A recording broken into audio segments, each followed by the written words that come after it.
چوتھا واقعہ، رسول کریم صلی اللہ علیہ وسلم کے پاس ایک دن ایک بوڑھا شخص آتا ہے، معمر اعرابی تھا، دیہاتی تھا. اس نے آ کے عرض کیا کہ یا رسول اللہ صلی اللہ علیہ وسلم لا استطيع ان اتعلم من القرآن، میری عمر بڑی ہو گئی ہے اور قرآن پاک مجھے یاد کرنے کی طاقت نہیں ہے، حافظہ ساتھ نہیں دیتا، زبان سے پڑھنا مشکل ہو گیا ہے، کوئی چھوٹا سا ذکر مجھے ارشاد فرما دیجئے جو میرے لیے قرآن کا بدل ہو. قرآن پڑھنے کا شوق ہے لیکن پڑھ نہیں پا رہا، کوئی ایسا کلمہ مجھے دے دیجئے، مختصر ہو، ہلکا ہو، چھوٹا ہو، اور وہ قرآن پاک کا بدل ہو میرے لیے. تو رسول اللہ صلی اللہ علیہ وسلم نے فرمایا کہ قل، ہاں تم یہ کہو سبحان اللہ والحمد للہ ولا الہ الا اللہ واللہ اکبر ولا حول ولا قوت الا باللہ. یہاں پر 5 کلمات کا ذکر. اس نے کہا کہ یا رسول اللہ صلی اللہ علیہ وسلم مجھے ذرا پڑھنے دیجئے تاکہ یہ کلمات میری زبان پر آ جائیں. اپنے ہاتھ اس نے کھول لیا ایک اور کہا سبحان اللہ، اور ایک انگلی بند کر لی، والحمد للہ ولا الہ الا اللہ واللہ اکبر ولا حول ولا قوت الا باللہ. مٹھی بند ہو گئی. اب وہ کہتا ہے کہ یا رسول اللہ صلی اللہ علیہ وسلم ھذا للہ مالی، یہ تو اللہ کے لیے ہے، اس میں تو اللہ کا ذکر ہے، میرے لیے کیا ہے، مجھے کیا حاصل ہوگا، کچھ مجھے بھی دیجئے. فرمایا ہاں تم بھی لے لو. قل اللہم اغفر لی وارحمنی وعافنی وارزقنی واہدنی. 5 چیزیں. کہا مجھے پڑھنے دیجئے.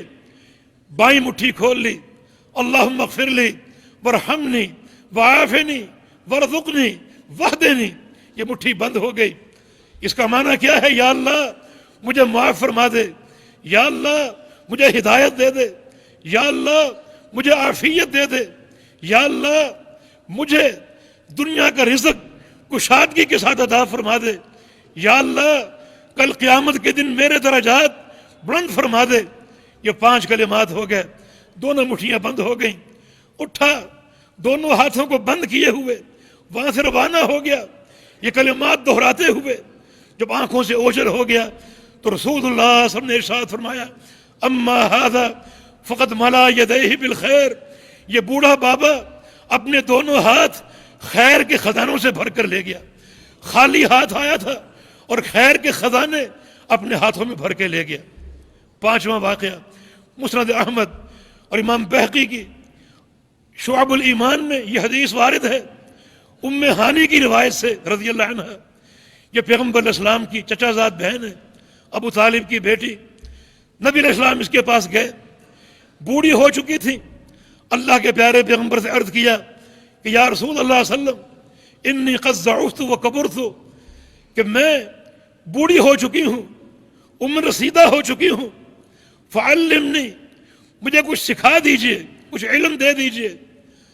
اعملہ وانا جالسۃ، جو بیٹھے بیٹھے کر لوں، جس کے لیے زیادہ تحرک نہ ہو، زیادہ محنت نہ ہو، بیٹھے بیٹھے وہ کام کر لوں. تو رسول اللہ صلی اللہ علیہ وسلم نے فرمایا کہ ہاں ام ہانی، میں تمہیں 4 باتیں دیتا ہوں.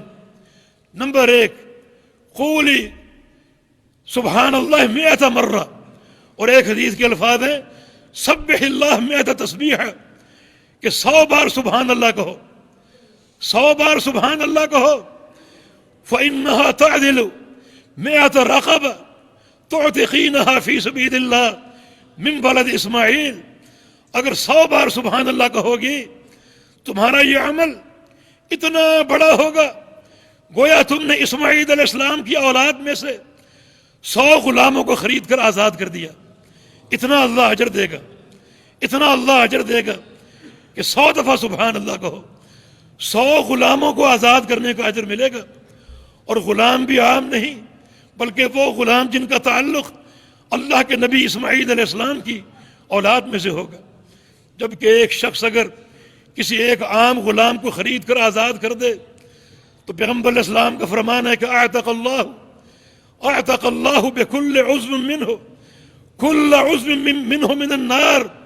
اللہ تعالی اس غلام کے ہر عضو کے بدلے اس شخص کے ہر عضو کو جہنم سے آزاد کر دے گا. اور یہاں تو 100 غلاموں کے آزاد کرنے کا اجر ہے، اور غلام بھی عام نہیں بلکہ وہ غلام جن کا تعلق اولاد اسماعیل علیہ الصلوۃ والسلام سے ہے.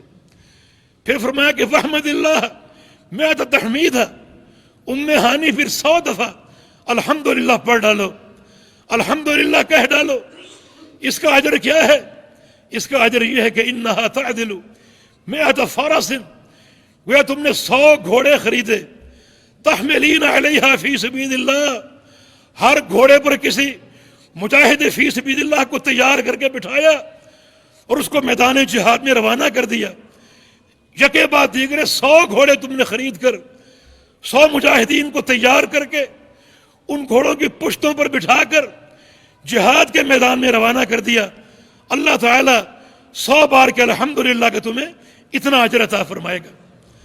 اس کے بعد ہلیلی مئۃ تہلیلہ، ام ہانی 100 دفعہ لا الہ الا اللہ کہو. اس کا اجر کیا ہے؟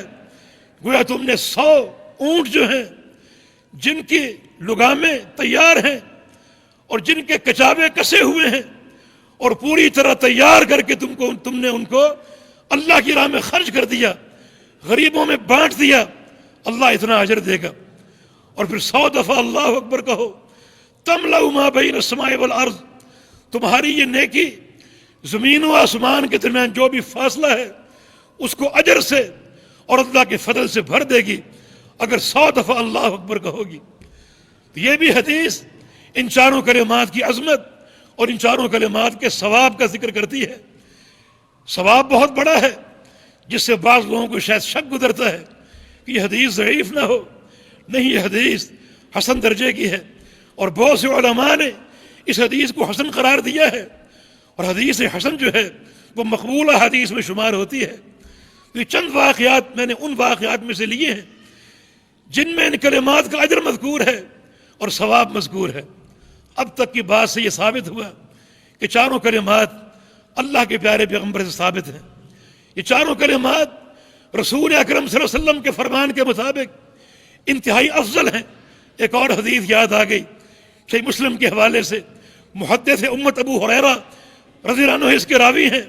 رسول اللہ صلی اللہ علیہ وسلم نے ارشاد فرمایا لان اقول سبحان اللہ والحمد للہ ولا الہ الا اللہ واللہ اکبر احب الی مما طلعت علیہ الشمس.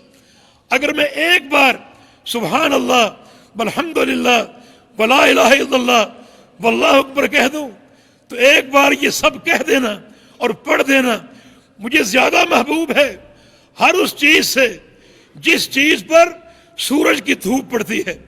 جہاں جہاں تک سورج جاتا ہے، سورج کی تپش جاتی ہے اور سورج کی دھوپ جاتی ہے، اس چیز سے مجھے یہ چاروں کلمات ایک بار پڑھنا افضل ہے. صحیح مسلم کے حوالے سے یہ حدیث ہے. بڑے بابرکت یہ کلمات ہیں، بڑے مبارک یہ کلمات ہیں. واقعات بھی آپ نے سن لیے بعض جن میں ان کلمات کی فضیلت کا ذکر ہے. تو یہ فضائل کا باب تھا. اب آئیے توحید کی طرف. میں نے عرض کیا کہ رسول کریم صلی اللہ علیہ وسلم کا ہر ذکر، ہر دعا خزانہ توحید ہے.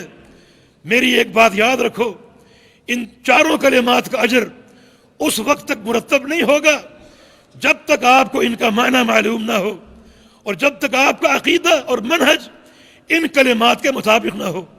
اگر آپ زبانی کلمات کو رٹ لیں سمجھے بغیر، سوچے بغیر اور اس کے منہج اور دعوت کو معلوم کیے بغیر تو ان کلمات کا کوئی فائدہ نہیں.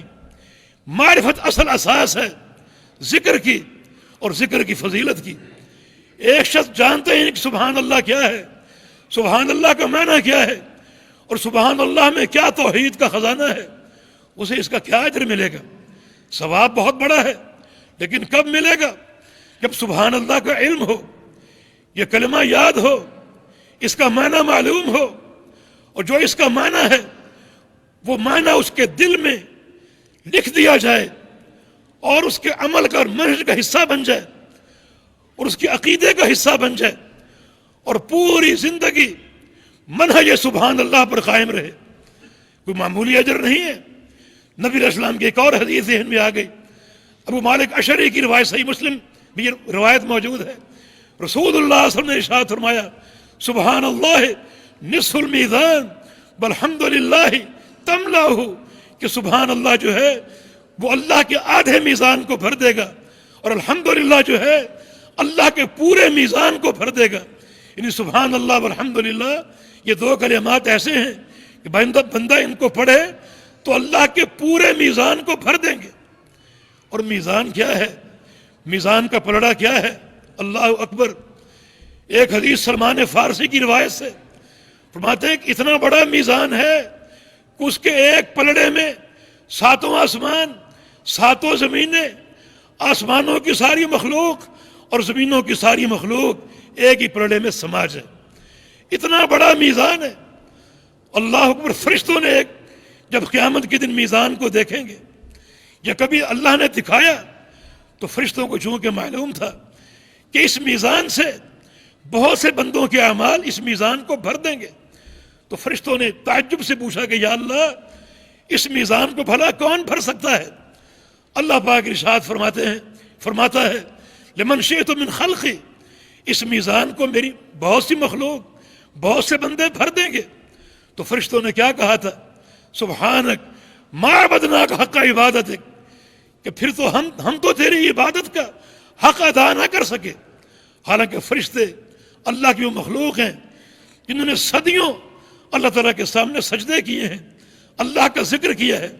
جو فرشتہ شروع سے قیام میں ہے وہ قیامت تک قیام میں رہے گا، جو فرشتہ شروع سے رکوع میں ہے وہ قیامت تک رکوع میں رہے گا، جو فرشتہ پیدا ہوتے ہی سجدے میں گر گیا وہ قیامت تک سجدے میں رہے گا۔